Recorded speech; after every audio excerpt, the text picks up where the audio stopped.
Zechariah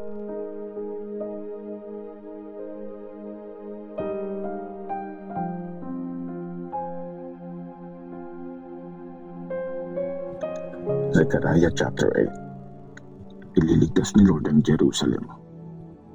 Nagsalita si Lord na makapangyarihan sa lahat kay Zechariah. Ito ang sinabi ni Lord na makapangyarihan sa lahat. Mahal na mahal ko ang Zion, kaya galit na galit ako sa mga bansang nagpahirap sa kanya. Ito ang sinabi ni Lord. Babalik ako sa Zion at maninirahan sa Jerusalem. Tatawaging faithful city ang Jerusalem at ang bundok ni Lord na makapangyarihan sa lahat ay tatawaging banal na bundok. Ito ang sinabi ni Lord na makapangyarihan sa lahat. Mae-enjoy ulit ng mga matanda ang kanilang pamamasyal sa city kahit pa may tungkod na sila. Tapos, mapupuno ng mga bata naglalaro ang mga kalsada. Ito ang sinabi ni Lord na makapangyarihan sa lahat. Kung sa tingin ng mga taong nakasurvive sa pagkakatapon nila na imposible itong mangyari, may imposible ba sa akin? Ito ang sinabi ni Lord na makapangyarihan sa lahat. Ito ang sinabi ni Lord na makapangyarihan sa lahat. Ililigtas ko ang bayan ko mula sa mga bansa sa east at west, at ibabalik ko sila sa Jerusalem. Sila magiging bayan ko at ako ang magiging Diyos nila. Maghahari ako sa kanila ng buong katapatan at katarungan. Ito ang sinabi ni Lord na mapangyarihan sa lahat. Lakasan niyo ang loob niyo. Narinig niyo ulit ngayon ang mga salitang napakinggan niyo sa mga prophet nung time na nilalagay ang foundation para maitayo ulit ang temple, ang bahay ni Lord na mapangyarihan sa lahat.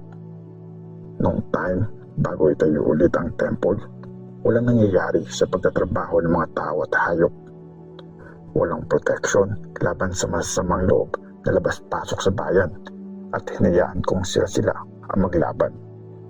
Pero ngayon, hindi ko napaparusahan tulad ng dati ang mga nakasurvive sa pagkakatapon.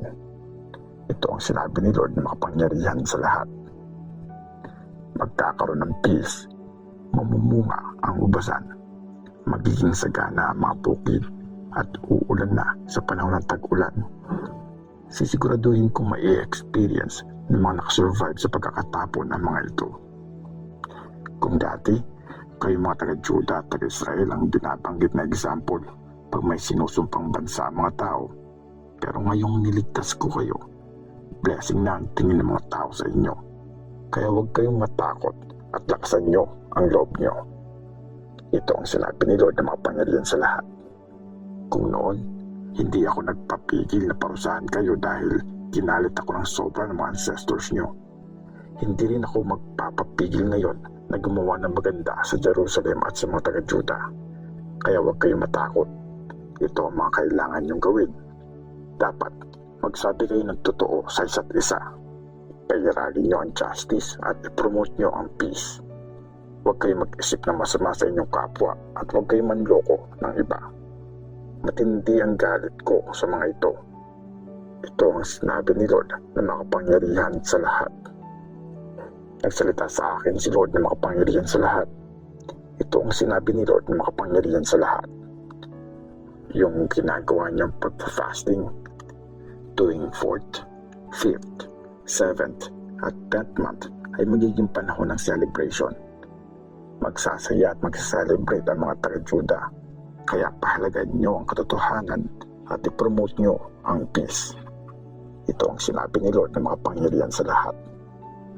Maraming pupunta sa Jerusalem ng mga taga-ibang lugar. Yayayain ng nakatira sa ibang lugar ang iba pa at sasabihin nila, tara, sumama kayo sa amin para mag-pray kay Lord at para makasama si Lord na makapangyarihan sa lahat. Kasi pupunta ako. Maraming tao at malaking bansa ang pupunta sa Jerusalem para mag-pray at para makasama si Lord na makapangyarihan sa lahat. Ito ang sinabi ni Lord na makapangyarihan sa lahat. Sa mga panahon na yun, maraming tao ang lalapit sa isang Jew para makiusap sa kanya. Sige na, sama na kami sa iyo. Nabalitaan kasi namin kasama niyo ang Diyos. Zechariah chapter 9. ang parusa sa mga bansa. Ito ang message ni Lord laban sa mga taga-Hadrak at mga taga-Damascus. Pag-aari ni Lord ang lahat ng tao, hindi lang ang Israel, ganun din ang Hamath at ang mga sakop nito, maging ang Tyre at Sidon, kahit pa sobrang talino nila. Nagtayo ang mga taga-Tyre ng pader bilang proteksyon. Sobrang dami nang nakuha nilang silver at gold na parang nakakalat lang sa mga kalsada. Pero tingnan mo, kukunin ni Lord ang lahat ng pag-aari nila. Tapos, ang mga kayamanan nila ay tatapon sa dagat at susunugin ang buong bayan nila. Makikita sa Ashkelon ang sunog at matatakot din sila. Ang mga taga-Gaza, manginginig sa takot. Maging ang mga taga-Ekron, mawawalan din ng pag-asa. Mamamatay ang hari ng Gaza at walang matitira sa Ashkelon. Mga taong halo-halo ang lahi ang titira sa Ashdod at tatapusin ko ang kayabangan ng Filistea. Hindi na sila makakakain ng karneng may dugo at mga pinagpapawal na pagkain. Pero may matitira rin sa kanila para sa Diyos at magiging isa sa mga angkan ng Juda. At ang Ekron ay magiging tulad ng mga Jebusites. Babantayan ko ang aking bayan para hindi labas-pasok ang mga kalaban. Hindi ko napapayagang mahirapan pa sila. Sapat na ang nakita kong paghihirap nila. Ang pagdating ng hari. Mag-celebrate kayo ng husto, mga taga-Zion. Magsaya kayo ng sobra, mga taga-Jerusalem. Tingnan nyo, ang hari nyo ay parating na. Nanalo siya at nagtagumpay. Humble siya at nakasakay sa donkey. Sa batang donkey, yung anak ng donkey. Sinabi ni Lord, tatanggalin ko na sa Ephraim ang mga chariot at maging ang mga kabayong panggera ay aalisin ko na sa Jerusalem. Sisirain na ang mga panang ginagamit sa gera at bibigyan niya ng peace ang mga bansa. Masasakop ng kaharian niya ang lupain sa pagitan ng magkabilang dagat mula sa Euphrates River hanggang sa dulo ng mundo. Ililigtas ni Lord ang bayan niya. At ikaw naman, dahil sa kasunduan ko sa iyo na pinagtibay ng dugo, ang mga prisoner ay palalayain ko mula sa hukay na natuyo. Kayo mga nakakulong pero patuloy na umasa, bumalik na kayo sa Jerusalem na matibay niyong depensa. Sinasabi ko sa inyo ngayon, dodoblehin ko ang reward niyo dahil sa hirap at pinagdaanan niyo. Ginamit ko ang Juda bilang pana at ang Ephraim bilang araw.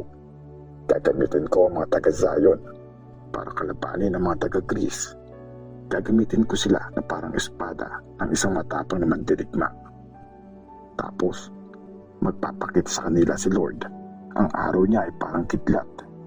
Patutunugin ni Lord God ang trumpet at lulusog siya sakay ng ipo-ipo na galing sa south. Poprotektahan ni Lord na mapangyarihan sa lahat ang kanyang bayan. Tatalunin nila at wawasakin ang mga kalaban. Sa kanilang panalo, magsa-celebrate sila na parang mga lasing at hindi titigil ang pagdaloy ng kanilang mga offering. Sa araw na yun, ililigtas sila ni Lord na Diyos nila kasi sila ay mga tupa niya. Sa buong lupain, magniningning sila na parang mga jewels sa crown na sobrang ganda. Grabe, magiging sobrang ganda ang buong lupain. Sobrang dami ng mga kabataan na parang mga wheat at ubas sa mga taniman.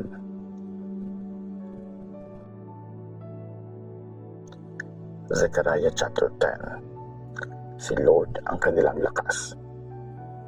Mag-pray kayo ng ulan kay Lord sa panahon ng tagsibol. Si Lord ang gumagawa ng mga ulap na may dalang ulan na pumapatak sa mga tao at tumidilik sa mga halaman. Ang mga Diyos-Diyosan sa loob ng bahay ay walang bisa at puro kasinungalingan ang nakikita ng mga manghuhula.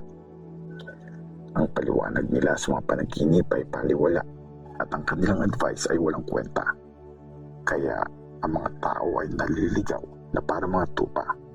Wala silang shepherd, kaya sila sinasamantala. Galit na galit ako sa mga shepherd at paparusahan ko ang mga leader kasi concerned si Lord na mapangyarihan sa lahat sa mga tupa niya, ang pamilyang Juda. gagamitin niya sila na para mga kabayong pandigma.